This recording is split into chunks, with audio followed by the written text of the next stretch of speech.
It's that time of the week, ladies and gentlemen. Time for another edition of the Suns Jam Session podcast.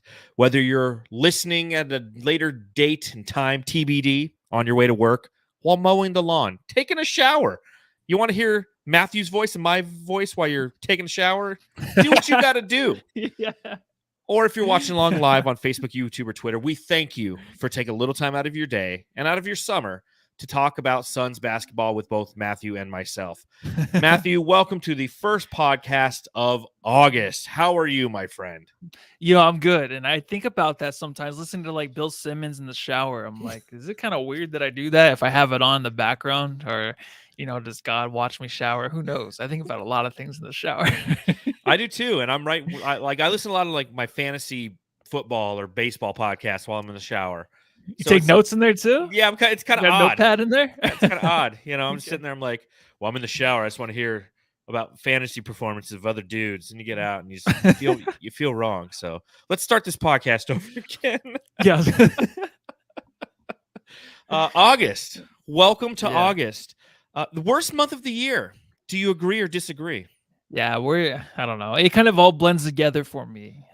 Nothing really separates itself too much anymore in my life. So I don't know. It's all right, dude. I guess it sucks. I have Breaking Bad right now to watch, to catch up on. So yeah, this is true. This is that it time keeps of me kind year. of busy a little bit. August is the time of year where if there's anything you need to catch up on, you do it. Outside of like yard work, because if you live in Arizona, it's just kind of hot, but you still do it. But August, personally, I have like a vendetta against August. I don't know what it is. I don't know if anyone's heard me do this rant before, but you know what? I figured I'd open up this podcast with this little rant on how much I hate the month of August. One, simply saying it out loud. August. Just sounds dry, sounds arid, it's gross. Doesn't have the same zip as July or the same cadence as October or November or December. It's hot. There's 31 days of it. There's no football that counts. There's no basketball at all. There's the dog days of baseball. And if you live in Arizona, you're just tired of the summer by this point. Now, granted, we've had what I would consider a somewhat mild summer. We've had some monsoons. We've had some weather, if you will. But still, by August, you're just done with it. You're done. You're ready for basketball season to start. You're ready for the excitement of the holidays. You're ready for the cool down. And none of that is even remotely promised to you in August. At least in September, you're like, hey, every day it's a little bit cooler. This might be the end of this bullshit. But not August. August I think with all the is a prick. Oh, sorry. I didn't let you finish there, but I think with all the sightings of the UFOs and stuff, I think we're all just kind of looking forward to other things, nowadays. So no idea what you're talking about. Must be August talking. Because it makes no sense. It might be, man. Fucking August. But anyways, welcome, ladies and gentlemen, to another edition of the Suns Jam Session podcast. Please subscribe, rate, and review wherever you're consuming this content. If you're watching on YouTube, hit the thumbs up. If you're listening on Apple Podcasts, give us a 5-star review, and we'll read it right here on the pod. Just like EMAC and AZ left us a 5-star review on Apple Podcasts, said, "Love this pod!" ! Been listening since the bubble. Love Matthew and John. All the Suns gear you guys have is great and cool setup too. Shout out to Just Sports for all the Suns gear. We appreciate that. Go to their website, put in Suns Jam in the coupon code, and you'll get 25 or 15% off. Oops, sorry. Give me something to look forward to. Would love to be on with you guys one day. I'm a regular on Postgame Show with Bloomer and Flex. Keep up the good work, gents. Appreciate that, EMAC and AZ. And you know what? I probably would hear you on Bloomer's post-game show, but we're always doing the post-game pod, so it's like I never tune into that show anymore unless I'm driving home from the arena, and I didn't even go to a game last season, so shame on me. Yeah, that's one that sucks that you kind of missed during the post-game. Yes, big time. I love listening to that one. Big time. So, again, thank you, EMAC and AZ, for leaving us a review on Apple Podcasts, and you too can write something in, and we'll read it right here on the podcast. All right, Matthew, before we pop into the intro, what are you going to be popping on today? I got water. Nice. Stay hydrated, my friend. Well, I've got all over your computer. I've got the Finish Long drink. Don't know if you've ever had this, but it's fantastic. I get the cranberry one. It's 5.5% alcohol. It's delicious. You can get these at like Fry's. They've got this one. It's essentially like a gin little drink, and it doesn't taste very ginny, if you will. In fact, it says gin with natural cranberry and juniper berry flavors and carbonation, colored with elderberry. So this is going to You be always got delicious. the cool kind of drinks over there, man. Well, I'm a food and beverage director. Cool guy, yeah. I'm tapped into this kind of shit. So pop them if you got them, Suns fans. And let's try to find something to talk about in August.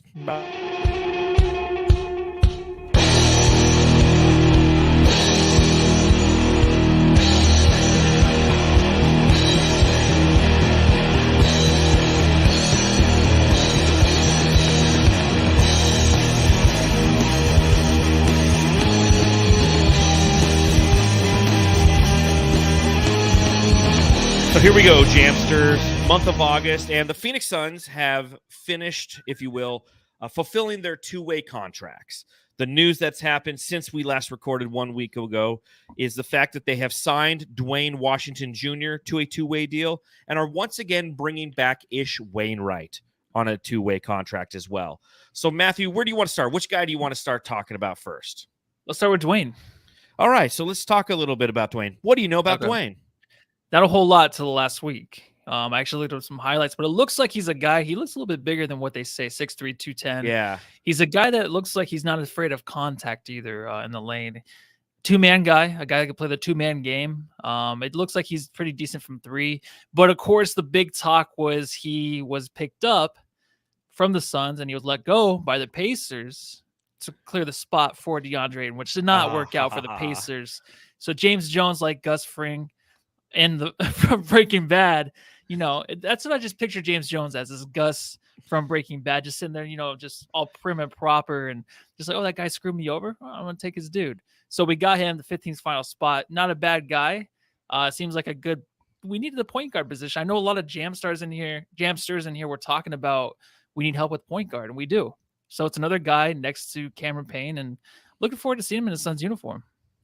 Yeah, somebody on Twitter said something very funny. They said, like, James Jones is playing 3D chess underwater.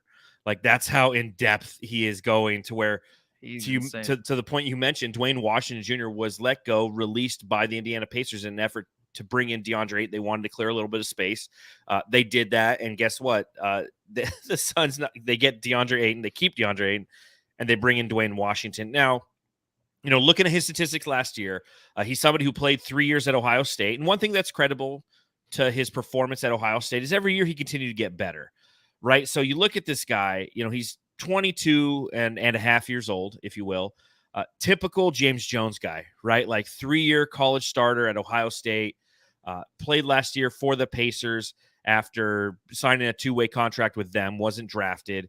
Didn't have a massive impact, but I mean, in 48 games played in 7 starts, he had 9.9 points per game.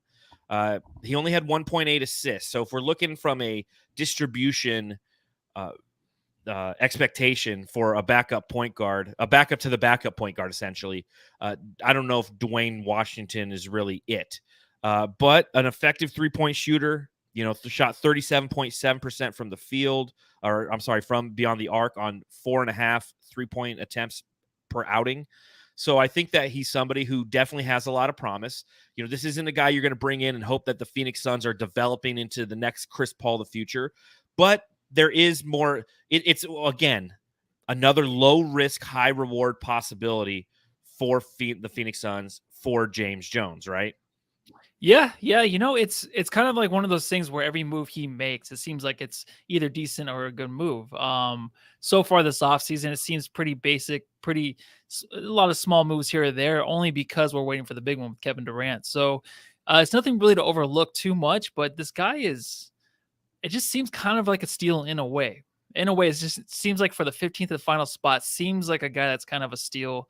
But then right now, I don't know if that's just me thinking that because of everything he's done other than Shamet, where we bring these guys in and they just turn into pretty decent players.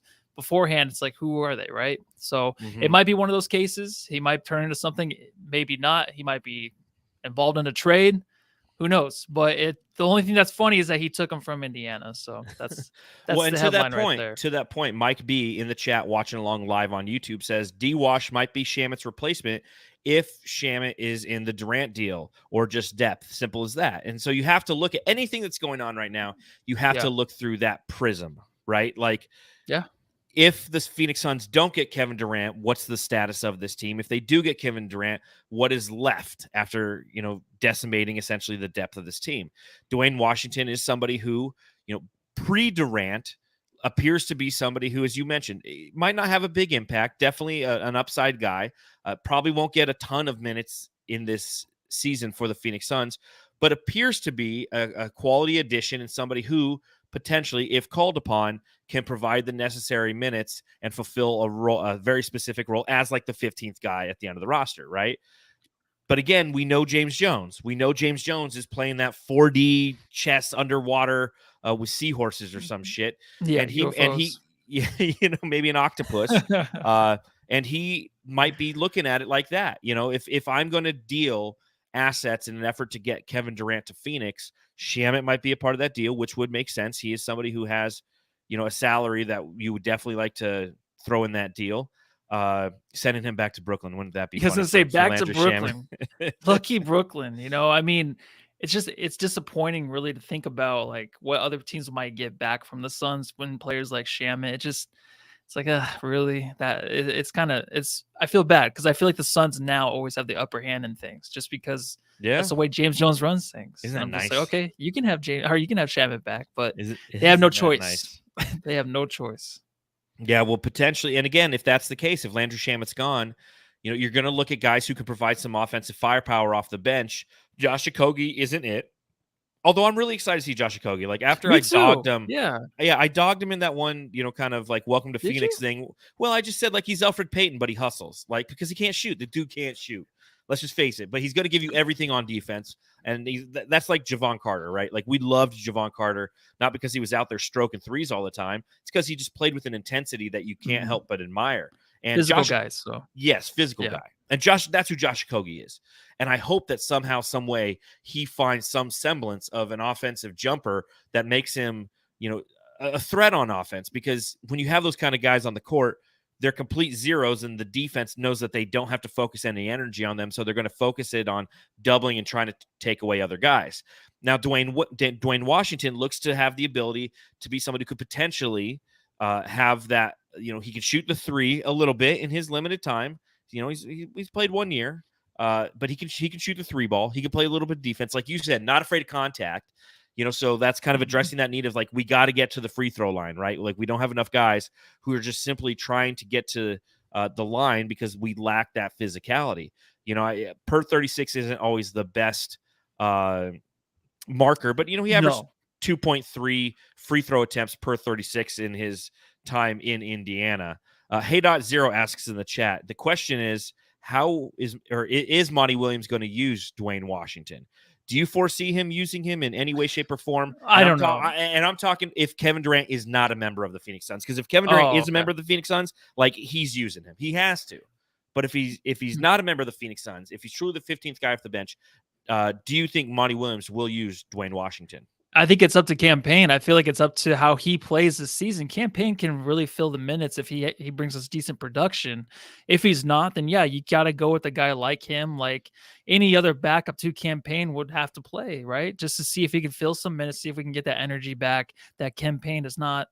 He's not throwing out there on the court. So it's going to be a different kind of feeling this year if Kevin Durant doesn't come, because we have to find the guys that are the Monty guys, the guys that are the James Jones guys, but mostly a Monty guy. Is he going to be a Monty guy where we're going to suffer through minutes with this guy if he's not throwing any production out there? Then we might end up having to deal with that. But I'm just thinking that he's going to figure things out with this lineup sooner or later. I feel like the chemistry is already there with the starting lineup, and we already have a decent sized bench, a little bit of a depth going into these other guys, where he'll just have to figure out, like, pick and choose where he wants to play him. Of course, injuries come up, but if he is a Monty guy, he's going to get some minutes. But I really think Campaign, with the season he can come back and have this year, I don't think it's going to matter with these backup dudes, these guys that are the 15th spot on the roster. I don't think these guys are really going to play a big part into the season unless injuries do happen. No, I think you're absolutely right. And that's typically how a roster is structured, right? You have guys who are getting production simply because they're injury replacements and things of that nature. I don't know if Kevin Durant is not a member of the Phoenix Suns. That is to say that Duane Washington truly is the 15th or 14th guy off the bench. that he's going to see much playing time outside of injury replacement. He's a two-way guy. It's just like Ish, right? Like Ish took a long time to get kind of integrated, and it wasn't until the back end of the season where he actually got some playing time. And even then, he was effective, but he wasn't necessarily needed for the team to be successful come playoff time. Because that's what these guys are, right? The end of bench guys, these aren't the guys who sway a championship. These are the guys who get you to a proper seeding, so you have an opportunity for your top 7 to 9 guys to get you to that championship. And that's why, again, I think that's a solid, definitely a solid pickup for the Phoenix Suns. Now, obviously, the other guy. Oh, and real quick, if you guys want to know anything else about Duane Washington, Suns Geek is actually watching along in the chat. Shout out to Suns Geek. If it has to do with the Phoenix Suns, he's going to make a video about it. And he's got a great video on Duane Washington on his channel. So check that out when you get a chance. But the other guy who was obviously brought back, Ish Wainright. I was actually kind of surprised that Ish Wainright came back on a 2-way deal. I think that he proved something. He was on a 2-way contract last year.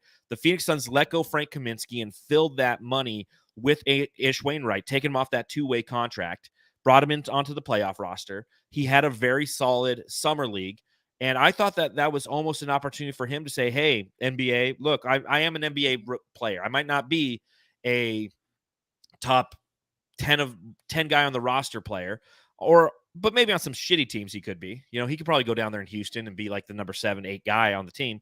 But I think that it was an opportunity for him to maybe cash in a little bit.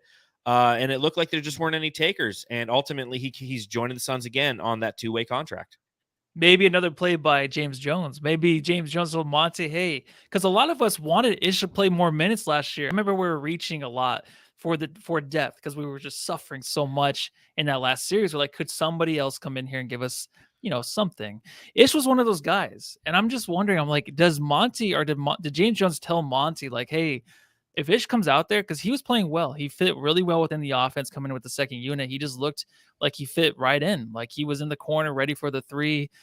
He didn't stick out like a sore thumb in the earlier in the season where he was just making mistake after mistake. So he came in, played good, was hitting some 3s. I liked him a lot. I want to see him more. So maybe Monty was told by James Jones in a way, maybe like, hey, we can get this guy back 2-way. Just don't play him, because I feel like he might have a hot streak here, and there might be some stupid team like a New York Knicks or, you know what I mean, that might give him extra money just to bring him on because they see something in him. Like, could we keep that for next year? So I don't know. That's just something I'm throwing out there because it was such a weird thing last year where we just didn't see him as much as we wanted to. I just felt like he was such a good asset to that offense with the second team, and it never happened. Well, and I think the challenge that we had last year and a potential challenge that could arise this season for the Phoenix Suns is the lack of production from Torrey Craig.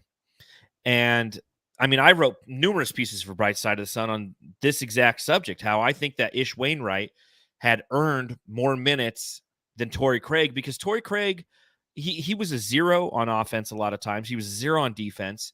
He was your classic, like, oh shit, Torrey Craig got 17 minutes tonight. When the fuck did that happen? Kind of guy, right? You just didn't, he made no effect on the game. Whereas at least with Ish, he had the ability to display hustle and grit and progression throughout the season.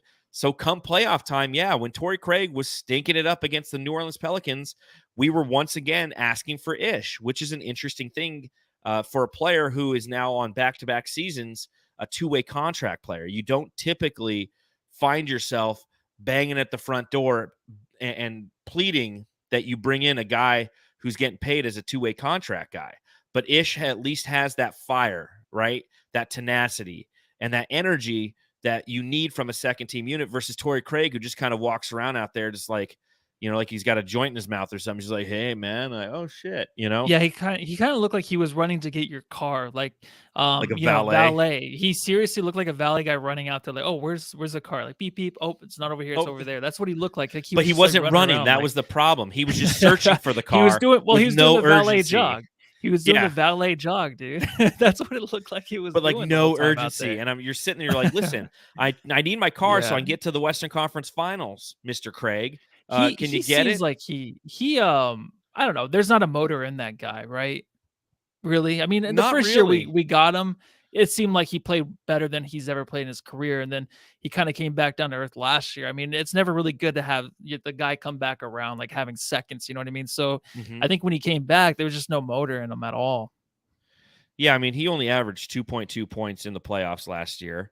And you look at the regular season with the Phoenix Suns, it was 6.9 points. Where he averaged 7.2 the previous year with the Suns. But in the playoffs, he was much more effective, 4 points per game. But I think the big thing was he shot 40% from beyond the arc in the previous playoffs. He shot 30% this past season. So again, this could potentially be an asset that could be moved for Kevin Durant. So if it is Shamet, right? If it is Craig, if it is like Mikal Bridges, Cam Johnson, and then like picks, that then Ish Wainright makes even more sense. Then those guys are gone, and then what James Jones goes, hey guys who are on two-way contracts, boom, now you're on fully committed contracts, and you're going to fill those needs. So again, potentially that could happen. That do you think that could happen? And I think it's a good time to segue into the Kevin Durant sweepstakes. How you feeling about Kevin Durant these days? You still think it's out there? Feeling good, man. Yeah, I'm definitely. Our last video we sent out, I said it was chill. I'm still chill. I really just think we're gonna get him. And we're gonna talk about the Jay Crowder thing soon. But there's just a lot of fuss on Twitter over the littlest shit. It's like, dude, Flex is. I trust him 100%. I really do. All right, and he's talking about how you got to be patient. And the more this thing drags on, a lot of people are just like, yeah, I don't think it's gonna happen. I just think it's gonna happen. And honestly, whenever it happens, it happens. If it happens right before the season starts or something crazy like that, then it happens. And that would be nice. Mix up the chemistry. Let's not come in and play so hot in the beginning, right? And waste all our juice and then wait till or get our chemistry together with Kevin Durant. Like I'm already talking like he's going to be on the team because I know you are. It's my gut feeling, and I'm always wrong about everything. So don't listen to me about this. But I really just think he's going to be on the team, and I think it's going to be something where we don't give up a lot, but the more this drags on, and it's going to be till football season probably, I'm still cool, man. I think it's going to happen for sure. Well, the nice thing is for one of us will be right because I'm in the opposite camp right now. And I'm normally always wrong. So this is actually going to be quite interesting to see what happens because I don't think we're going to get KD. We get half of them anytime soon. Like I don't think that this season. I could see it perhaps happening next season, next off season. But I think that there's a lot of drama that's going to play out over in Brooklyn. I think that the Phoenix Suns, again, I think James Jones is playing it smart and he's not giving up a king's ransom. And I understand, kind of the thought process that, well, KD holds all of the cards because that's what a lot of people keep saying. Well, KD holds all the cards. Well, no, he doesn't because if he held all the cards, he'd already be in fucking Phoenix, right? Like, I mean, that's just the way it is. The organization still has to make the transaction. They're obviously the longer that Kevin Durant potentially holds out, which we're not even at that point yet where we know if he's even going to hold out. That's why we're just stuck in limbo and we're mulling over the same conversation because there's been no holdout. Because once the holdout starts to happen, to your point, the leverage begins and the opportunity and the optimism seeing Kevin Durant come to Phoenix will increase and you will be more excited and I will hang my head in shame as I would be wrong as I always am. Because if he holds out, something's better than nothing. And if you got KD doing nothing, you'd rather get something for him, and he's devaluing himself as an asset. If any organization knows what it's like to have assets devalue themselves, it's the Phoenix Suns. Just see Markieff Morris and how we got pennies on the dollar for him. Just see Eric Bledsoe. We got Greg Monroe and a second-round pick for Eric Bledsoe. I mean, and it's because he said he didn't want to be here. Now, granted, those guys were on the last year of their deal. Kevin Durant's got 4 years on his deal, so therefore there's a little bit more leverage on the net side. But I'm still just feeling like, and I feel wrong saying this, but I don't care. Like I don't want him to come right now, man. Like I want to see this team just won 64 games, and that brings me to my next question. Like this team built as it is right now. Okay, just no Kevin Durant quite yet, at least for you. Okay. I'll ask you this straight up. Is this team better than the team they rostered last season? Why or why not? It's the same. And I don't think you're going to get the 64-win game, of course, next year. You're not going to get that just because I'll play into the age thing a little bit with Chris Paul. He will be a little bit older, right? So that will be something that we'll have to take into effect. And then also finishing 5th in MVP voting was Devin Booker. So he will probably even increase his play. So does that kind of even things out? Honestly, I think it's about the same. I think it's the same exact team. That's why it's just not good enough to get it done. Obviously, we saw last year, whatever happened, but even if all these teams are healthy, including a Zion with the Pelicans, including Xylon. a healthy or a healthy Luka Clippers. Doncic that comes in. Yeah, but even like a healthy Luka, does it take you 7 games? Do they just kill us in the first like 4 or 5 games in the series? It's just those are things that come in my mind because now I'm just like, what's the psyche of this team going to any series with these same players, right? And like you just said, the Clippers too. And we've talked about this before, where these teams that are healthy, they're going to beat the Suns. They're going to absolutely beat them. That's why we need a Kevin Durant. We don't have that guy that can take over unless Devin Booker blossoms into that player where he can constantly do that, which he has done it, but stay healthy doing it in a way where he can help this team win series. It's a hard thing to really think about right now just because I still have KD on my mind and I'm thinking it's going to happen. But when you do ask if it's this team on paper right now, I just think it's the same. And I think as soon as it gets to 2 weeks or 3 weeks into the season, a lot of Suns fans are going to be like, oh man, it kind of sucks. Unless Ayton comes out and dominates too, then you have to think about that too with his whole contract situation. Did it really hurt him to the core, right? Is he just really upset with the whole situation where he comes out and doesn't even have a good year this year? Because he had a good year last year, but can he make it a great year?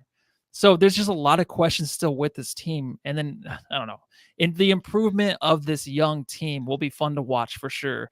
But will it be good enough? I don't know, man, because I only see 2 All-Stars still on this team, and I don't know if that's good enough to get it done again next year. And see, I think this team is better than the last season, right? Because for that simple statement, like Devin Booker's entering his prime. Mikal Bridges he's still a year away from his prime. I feel DeAndre Ayton's probably a year or 2 away from his prime. So these are players that have another year of experience underneath their belt. Cameron Johnson as well. So that young core is only going to be better moving forward. And that's, again, where I'm a little bit scared about the whole KD situation, because if you guarantee me a championship, if KD comes here and you guarantee me a championship, like I'll bring it. But I love this core. I love how this team's developed. I love who they are and how they've developed as a team, because that's the other thing that they have going into the next season. You know, you talk about the Clippers and, they got a murderer's row of lineup, but these guys have never played together. And chemistry, organic chemistry, is something that's really hard to value. And this team, their starting 5, if they were to go and start the season today, it would be the 3rd consecutive year of the exact same starting 5. Tell me when's the last time you saw that happen? I couldn't tell you. The 3 consecutive years for any team. I'm not saying Phoenix Suns. I'm saying any team. And this is a team that went to the NBA Finals 2 years ago. They won 64 games last year. They shit the bed in the playoffs? Yes. But they have experience, and they've gained experience from both of those situations. And I just have, I want to see where this next step goes. So part of me, yes, I want Kevin Durant to come here, because then you have, we talked about in the last pod, like what Kevin Durant brings to this team is unassailably a positive. Like somebody said it earlier, it automatically puts you in in pole position to be the champion, right? Force Master 99 says, I just want a championship, and KD makes us undisputed favorites. It makes you an undisputed favorite to have him here. But at the same time, I really like this core, and I want to see what this develops. It's a win-win for the Suns right now. That's what I'm trying to say. Like, if we get Kevin Durant, fuck yeah. If we don't get Kevin Durant, like, fuck yeah. I still really like this team. Okay. The Warriors, they're a good team, but they're a much older team than the Phoenix Suns, and they lost some pretty key, secondary guys. They lost Otto Porter, the guy who killed us on Christmas last year, right? They lost Gary Payton II, who played phenomenal in the NBA Finals with his defense. The Clippers, like I said, they have a history of just being injured, and 2, they don't have any consistency yet. They have a lot to figure out relative to their lineups, to their chemistry. Are they a dangerous team because of their talent? Absolutely. But their organic chemistry doesn't necessarily exist. Denver will be better next year with Jamal Murray back. MPJ's coming back, but I don't know how scared I am of him because he's made of glass as well. So, I mean, there's a lot of different teams out there that you have to respect, and you have to know that they're going to be coming at you full force. So I don't think that this is a team that's going to end 64-18 necessarily, if it was this team right now on paper, but it's a team that's going to be contending for a title, and that's all you can ask for. Yeah, it's gonna suck if we do go into this year. We do get KD and we do give up a Mikal Bridges and a Cameron Johnson, both those guys. Then you're talking about maybe by the end of next year, where this last year we were the favorites. We were to the end of the season. Absolutely. Oh, the Suns are winning it all. Everybody was saying we're going to win it all. So again, if we get KD, we will be that. But if it doesn't work out, right? We talked about it where this will just destroy the franchise the next 2 years if we have KD and we don't win a championship and things just blow up. We're going to look back at these last 2 years. We're like, dude, I miss that core. That's why I like doing the bracket of 64, going back and watching just all the highlights and stuff, even though it sucks, it still hurts. It's like, dude, we could be looking at this like next season and be like, I miss that group. Like, I don't care that they lost to the Mavericks in game 7 and Luka still didn't win a championship, so it shouldn't matter. You know what I mean? I wanted to see this group go up against the Mavericks again. I wanted that rivalry with Booker and Luka. I wanted this team to have an ongoing rivalry with the Mavericks, maybe a couple seasons. Let's see who can actually truly win it with the organic chemistry that we've kind of just grown here. So it's going to be weird, man, because if it doesn't work out, dude, it's gonna suck. I know it's just like over. It's not guaranteed. It's not guaranteed. That's why if we get KD, I'll be very upset, of course, if we lose both Mikal and Cameron Johnson. I want to keep Mikal. I want to keep DA here for sure. I know DA will be here for sure, but if Mikal goes and then we get KD, I'll be happy, I guess. It's just gonna be a weird situation. I think once the season starts and we have KD, I'll be like, oh, fuck yeah, this is awesome. Yeah, of course. But then when it happens though, and I see that headline, probably like at 4:00 in the morning, there's gonna be something leaked, and we'll have to roll out of bed and do a pod. I'm gonna be like, I don't know how I feel about this. I guess I'm excited. It's early though, so who knows?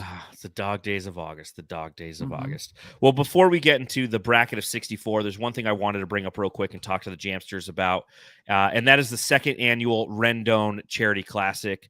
I have a good friend of mine, Nick Rendon, known for a long time, and this is the second time he's putting on a charity classic in which everything that we do and every donation helps the Addie J Foundation. One of my very best friends, his niece recently passed of cancer a couple years ago, and they started putting together this golf classic in an effort to raise funds for the Addie Jade Foundation. So, if you're interested, please take a look at the link in the pod or the link on YouTube. You can either donate or you can actually come down and play golf. It's on the 27th of August at Whirlwind, which is at Wild Horse Pass down there in Chandler area. Come play some golf. It's for a great cause. I just wanted to throw a shout out right there. And again, follow the links in the description for that below.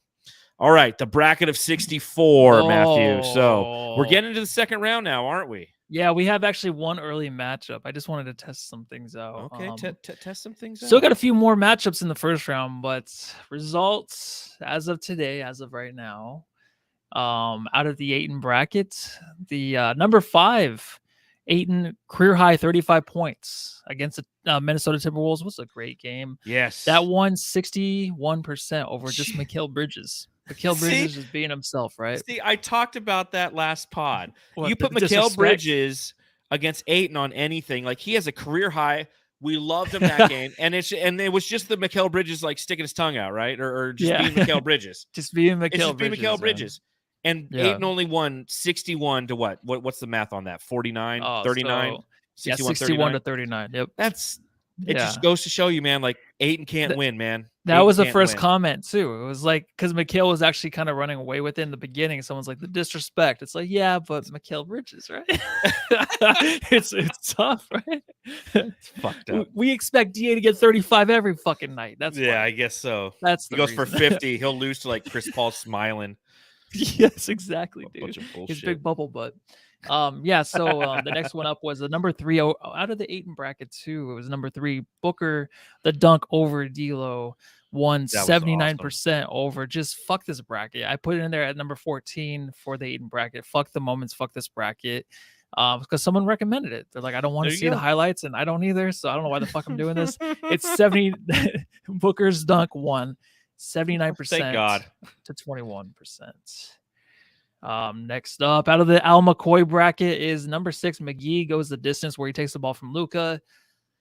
Hard to watch that one too. That one won 55% to 45% over Chris Paul's knockout to Alvarado. And honestly, I think Alvarado kind of sold that one too. where Chris Paul stuck his butt out there, but Alvarado kind of like flopped back, fell back a little bit. So I don't know. It's kind of disappointing in this too, John. All right. So Stop. the 8 bracket again. There's a lot coming out, dude. So number 4, CP3 tries to fight a 16-year-old kid. That one won against Juice 2, the return of the Juice. Good. A moment where we were excited won. for. We were excited, but we were. What a letdown, right? What a letdown. What a fucking letdown. That one won 78%. And then, that was actually the last one. Actually, there was one more. The Cam stand, the Lemonade stand won 77%. It was the number 6 seed out of the Chris Paul bracket. And that beats number 11, Mikal Bridges, making the first team all defensive team. Wow. Interesting. Yeah. And interesting it is. So yeah, that's the update, man. All right. And second round has already started, right? So ladies So there's one out right now. All right. And that's DA. He's once again I already saw the poll. He's already getting creamed. Well, it's a Chris Paul perfect game, number 1 seed, so that's definitely going to win. Yeah. So again, ladies and gentlemen, go to Suns Jam on Twitter, and you can vote on these every day. They're coming out. You got to watch these amazing little videos to remember some of the 64 greatest moments of the 64 win season. You can vote to which one you think is the best moment, and ultimately we will have a champion for the greatest moment of the 2021-2022 Phoenix Suns season. All right, moving on. Jay Crowder. All right, let's talk about Jay Crowder a little bit. All right, so he put the tweet out, tweeted it last week, and he stated in this tweet in all caps, because that's what Jay Crowder does. He's an all caps kind of girl. Change is inevitable. Growth is optional. Believe it's time for a change. I want to continue growing. Was it a big deal or not a big deal, Matthew? I didn't think it was a big deal. I did not think it was a big deal. And I think what I got from it instantly was, and it probably has nothing to do with this, but it's just him taking a bench role. You know what I mean? Just growing. That's a growth where mature as a man. Just accept the fact that Cameron Johnson could probably be more to this offense, the first team offense, and taking a step back is fine.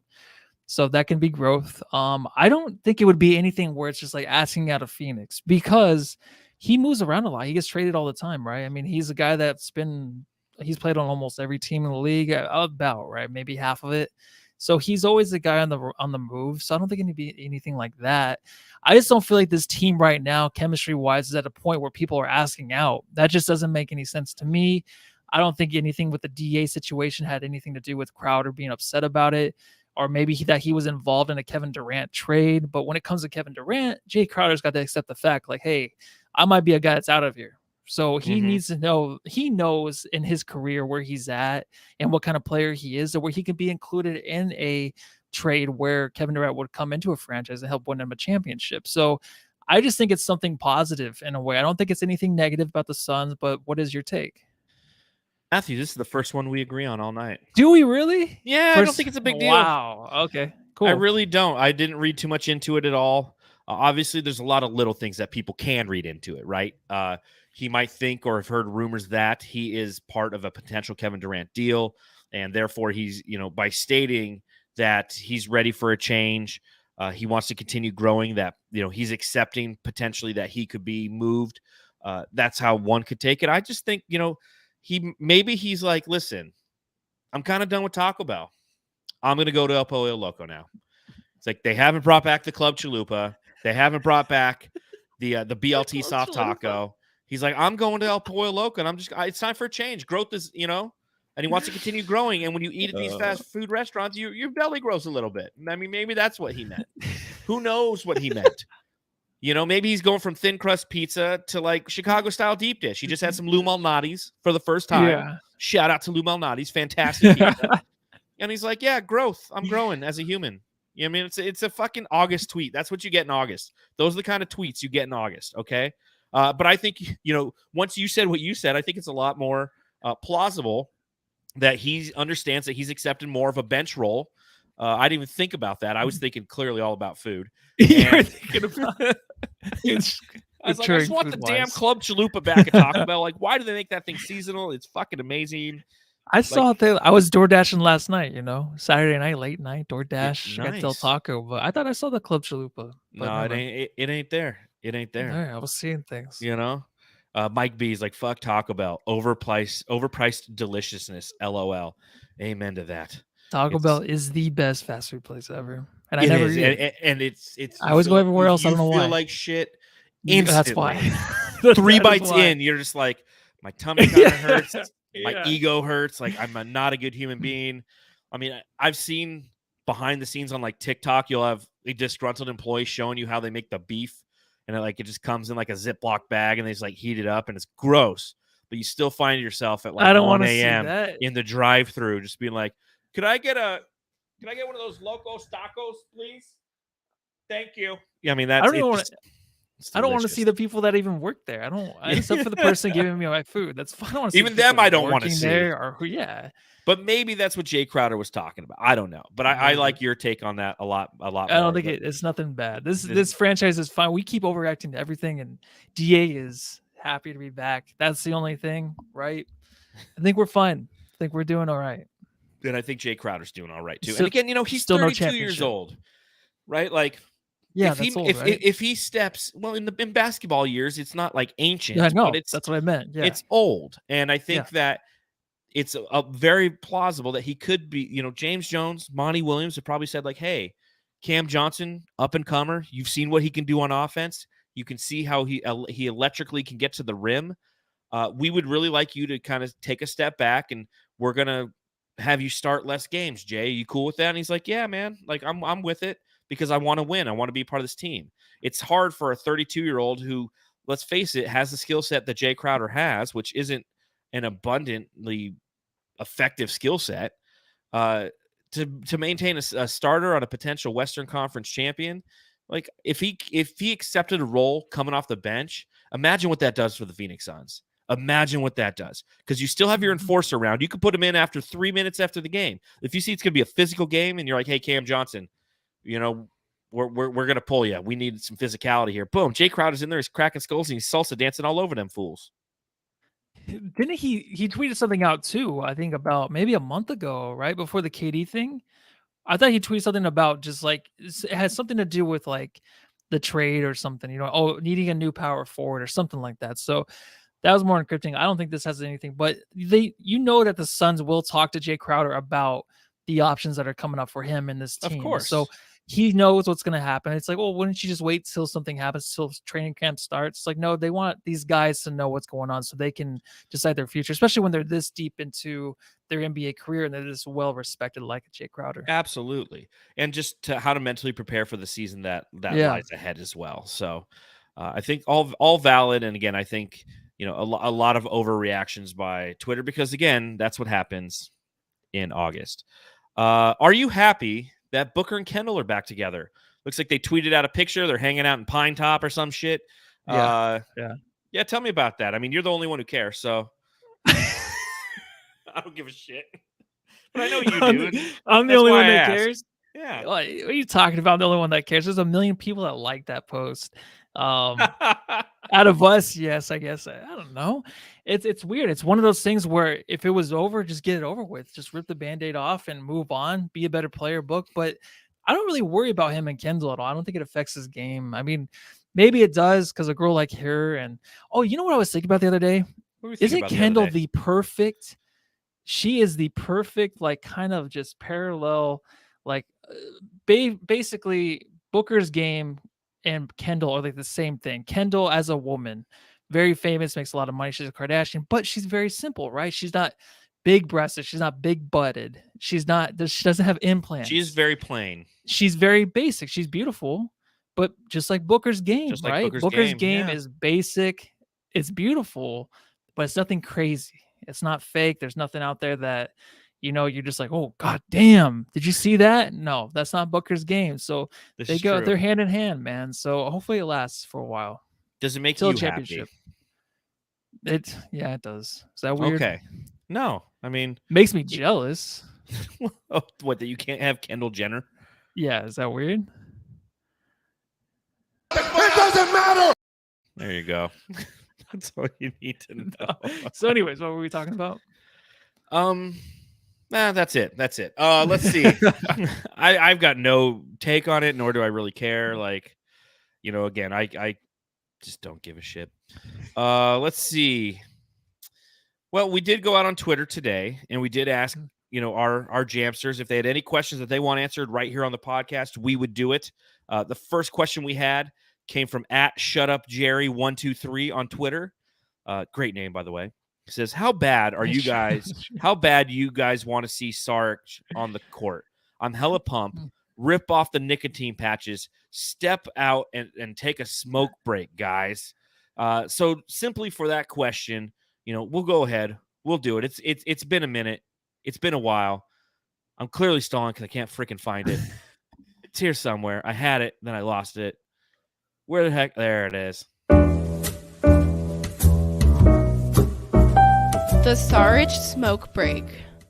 There you go. Sarge. How pumped are you that Sarge potentially could be back next season? Now, the only reason I say potentially is, again, if for those of you who don't remember, Dario Saric, after having the ACL tear in the NBA Finals in 2021, had surgery to his right knee in May. So we don't know exactly when. No timetable for return. We don't know exactly when he's going to be back. But tell me, are you excited for the fact that he could be back? Yeah, let's see that beautiful facial hair, the big mane he has now on the court, right? And those new teal jerseys. I'm excited to see him just kind of take the steps to get back to where he was before. It's not something where when he comes back, it's going to be like, oh, damn, Saric, you've been working on stuff. I think it's going to be a while till he gets his groove back, which whatever that is, whatever Saric does on the floor, which he does whatever fantastic his groove sometimes. Yeah, whatever that little thing, he spins around, does a few things here or there. I'm excited because I think he brings some toughness to this team. I think he's really undervalued there, where he's just a tough motherfucker where he won't pass the ball out ever, right? He'll get his shit blocked 5 times. I'm gonna miss it. It's kind of like a McGee thing in a way, where McGee wouldn't make those plays where it's like, dude, are you serious? What the hell was that?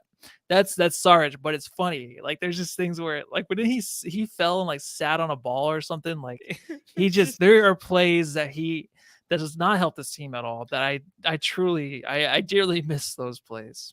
I can't wait to have one of us out there, because that's what happens when you see Dario Saric out there playing basketball. You go, you know what? Maybe I can, because he has as much talent, as much hops as I do. No, I'm excited. I'm excited to see how the Phoenix Suns use him, because again, knowing that Bismack Biyombo and Jock Landale are our backup 5s in theory, and Cam Johnson and I guess Dario Saric are our backup 4s. It'll be really interesting to see how and when Monty Williams deploys him. And I'm just happy to see it for the same reason that you are. The energy he brings, he's got a really solid skill set. He really does. He's a valuable player. And we went a whole season without him. And that's probably why we lost to the Mavericks, is we didn't have just a little bit of Dario. Just a little bit of Dario is all you need. Super Dario coming back. I'm excited to see him. So there you go. There you go. That's, again, answering the question of @ShutUpJerry123. Next question. I think this is one that we've actually answered before, but every year. Bring it up again. Every year. This one always comes up. @MJLogan87 asks the simple question, is a hot dog a sandwich? Nope. There you go. Why? I just never thought of it was. I never thought. I know between 2 pieces of bread, yeah, it's fine, but a hot dog, I've had a hot dog sandwich where you slice it. We're just talking about this. I feel like I said the same thing twice already. I've had a hot dog sandwich where you slice it up and you put it on the pieces of bread with some cheese and you cook that in the microwave. But I never had a hot dog and said it was a sandwich. So, well, I'll answer this one quite simply. So we had this conversation before, and after the podcast, one of our good friends @Dervish of Whirl, Paul from the Fanning the Flames podcast, go check him out @Fan the Flames NBA. He actually sent me the cubed rule of food identification. And what this is, for those of you who are watching, you'll see I'm pulling a graphic up on the screen. And essentially, if you look at a cube has 6 total sides, correct? Based on how a food item is constructed and which sides are kind of used, kind of designates what a piece of food is, right? So based on the cube, the very top and the very bottom, if that is the type of food, it's designated as a sandwich. Well, that's not what a hot dog is. A hot dog isn't a piece of bread, a piece of meat, and then a piece of bread. It's a piece of bread it's conjoined at the bottom. And actually, per the cubed rule of food identification, a hot dog is a taco. because it has, if you're looking at cubes, side, and bottom. So that's where it falls. And ever since Dervish of Whirl sent me this, I keep this on my phone in case this conversation ever comes up, because it's got all the sides. It's got, all around. If everything's together, it's a calzone. If it's everything but, the ends, it's sushi. If it's one on the bottom, it's toast. If it's 3 layers, it's cake. I mean, it's a really kind of, it's an end all be all argument stopper. So I think that, once again, the cube rule of food identification, a hot dog is a taco. So a hot pocket, that's a calzone? A hot pocket would be designated as a calzone, correct? Because it's completely engulfed in the bread in which it's living. So there you go. That would be a burrito then too, right? A burrito would be a calzone? Yeah, a burrito would be designated as a calzone. Correct. Okay. A tostada would be toast. And here we are talking about Taco Bell again. What else? And technically, if you look at the Crunchwrap Supreme, you could almost designate that as a cake. Yeah. Yeah, it's true, right? The more all right, let's wrap this up so I can hit that DoorDash, There you go. Yeah, it's almost time to D-dash it up. Anything else that you want to talk about before we get out of here, Matthew? I don't have too much. Go vote, go watch the videos. You can tell probably I might be on a little bit of a few gummies here or there with some of these videos coming out, but it's fantastic. No, it's fun to it just sucks to go back and watch sometimes, but it's fun to do. And I think that nothing else to do right now. That's why we're doing this stuff, right? Because there's nothing else really to talk about. When do you think September for Kevin Durant? I just feel like it's never going to happen until September. That's what a lot of people are thinking. I saw Suns Geek. He was commenting in the chat. And he said that. I think a lot of people are just kind of wait. It's like once the players start to report for training camp, once you have preseason on the horizon, and essentially once there's an opportunity for Kevin Durant to hold out. Because I think that's kind of the last marker. Is he, will he or won't he hold out? Will he say, I'm not playing here anymore? It's one thing to say, trade me. It's another thing to say, trade me or I'm not playing here. And if he starts to play, then you guys can all kiss that shit goodbye. Because, again, and that's the challenge with Kevin Durant. When you look at him mentally, like, he's a ball player, man. He wants to play basketball. He knows that his time is finite when it comes to the ability to play basketball, and he doesn't want to probably give any of that up. He's not Kyrie. Kyrie could give 2 shits about playing basketball. He's a human being who just happens to be good at basketball. Whereas Kevin Durant, is defined by playing basketball. He loves basketball. That's why he loves Devin Booker. He respects his game. He respects the way he attacks the game. So for him to hold out is a big line of demarcation relative to whether or not the Kevin Durant thing's going to happen. And, of course, you know what's going to happen, Matthew, is you and I, one thing that we do every year, and it'll be on September 11th this year, we get together on the first Sunday of football. Come over to my house. We make Bloody Marys. I've got a smorgasbord of food, got the grill going, and we just enjoy that first Sunday of football. That's what we do. And you know what's going to happen is, halfway during the first game, right when that one Bloody Mary we drink, because we set up the whole Bloody Mary bar, and we both just have, one. We're just like, oh yeah, I don't fucking like Bloody Mary. It never gets old. I love it. It never gets old. Every year we do it. Never gets old.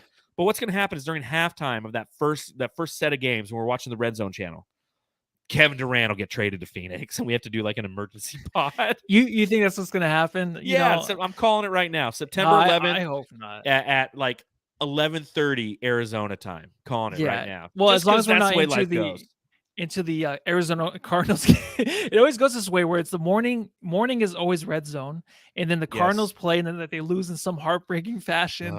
And then we're already really drunk, we're already really tired, and the Cowboys come on and I fall asleep by halftime. That's usually the way it is goes. And the Cowboys have a night game on the first game, right? They do. They always fucking do. They always do. And the Cardinals play the fucking Chiefs. Yeah. It's hey, I heard the Chiefs might not even be a first place team this year in their division. So yeah, they've taken a step back potentially. Did the Cardinals not draft or pick up any offensive linemen? Is that true in the offseason? Yeah, I don't think they did. Rodney Hudson came back, but they never changed, dude. I don't even know who they have offensive line, but I saw that. I'm like, dude, you guys got to stock up. You got to stock up those dudes. Well, and they needed to improve on defense. I agree, but the franchise is Kyler Murray, and he's tiny and he's fragile. You need to invest in that O-line as much as you can, and every year they're just they're picking up, 35-year-old linemen, who just Yeah. want to like ride out the last 2 years of their NFL career while they're living in Paradise Valley because it's like the school district's nice, so they come out here.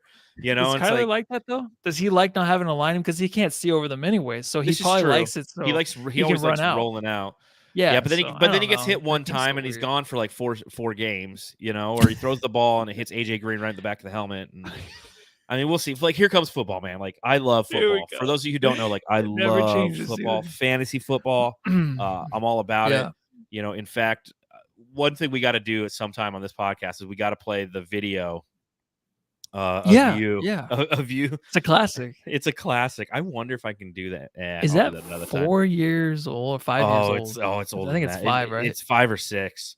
Where it's like Matthew Jeez, that's prepping crazy. for fantasy football. Yeah. We made a video back before we did the pod because we were just excited. You had me do a lot of stuff. We had a trailer out there. Yeah. Makeup girl was out there. Makeup girl, yeah. Yeah, it was makeup a lot. my belly hanging out. Yeah, put a makeup on that thing. it was a big production. So, and then one thing before we get out of here, we talked earlier today. We went and had breakfast at Cracker Barrel. Delicious. Highly recommend those. I came home and took like a fat nap after that, man. Yeah, like that's how you know you're just a shitty American, where you go and you eat just like a country fried steak with like biscuits and gravy and like hash brown casserole, and you're like, okay, I'm going to sleep now. Drive your Dodge truck home. Drive my Ram. Drive my Ram home. Dodge Ram home. Take a nap. Yeah, it's not a Dodge anymore. It's just Ram. 2020. Oh, it's just a Ram. My bad. Just a Ram now. Okay. And then just take a sleep. But you're still watching Breaking Bad, and I'm still. Yeah. I just finished watching The Captain. On it, I highly recommend both of those people. I'm on. Try them out both. But I got to find out something. I got to find something new to watch because I got to. Oh, well, Hard Knocks starts. Who's the team on Tuesday? You know who was on Hard Knocks this year? Is it? It's not the Cowboys, is it? No, they were last year. No, Raiders. Is it the Raiders? Nope, they were 2 years ago. Okay. We looking it up really quick. Detroit Lions. Is that really no way. Are you serious? It is the Detroit Lions. Yeah, I thought it was the Cardinals. I'll probably watch it like always. I always do. But it's always the same. Like you said, like last year they kind of went over it because I knew the Cowboys were last year. They had a lot of behind the scenes with Prescott and Ezekiel Elliott, but a lot of it is always just those young guys that come in. You think they're going to make the team, and then you never see them again in your life. You know what I mean? So, well, it's the same thing. It's like it shows some guy mowing the grass first thing in the morning, and then it shows like the quarterback, and then he's like, "Oh, I can't play because it's early." And then like, it brings in 3 guys that you're just like, "Oh, I'm getting behind this guy," and then like they don't play. And by the I think there's like 6 episodes. By like episode 5, you don't even watch. But for the first 2 or 3 weeks, I'll be really excited because it's just it's some semblance of sport. I've been watching a ton of baseball, and real quick, R.I.P. to Vin Scully, one of the greatest to do it. Absolutely, I was in tears when I heard that Vin Scully died. He was the voice of my childhood. And I was watching the Dodgers and the Giants game, and then they announced that in about the 5th or 6th inning, and that was tough. Hearing that Vinny died on the 2nd of August. So R.I.P. Vin, R.I.P. to Bill Russell as well. I mean, it's just 2022. It sucks. All right. Anything else before we get out of here? I think I'm good, man. I was just looking at Yankees scores. They got swept by the Cardinals. So yeah, swept by them. I bet on them every night, and they I lost 50 cents every game. Fucking Those Yankees, bastards. Dude. Go Dodgers. All right, ladies and gentlemen, again, thank you for joining us for this edition of the Suns Jam Session podcast. Make sure you subscribe, rate, and review wherever you're consuming this content. If you have any questions pertaining to the annual Nick Rendon Charity Golf Classic, which is taking place on the 27th of August, please follow the link in the description below. You can donate, or you can actually sign up to participate in the event at the Whirlwind Golf Club. We look forward to seeing you next Sunday. Until then, just remember, a hot dog is a taco. Go home and hot dog your family.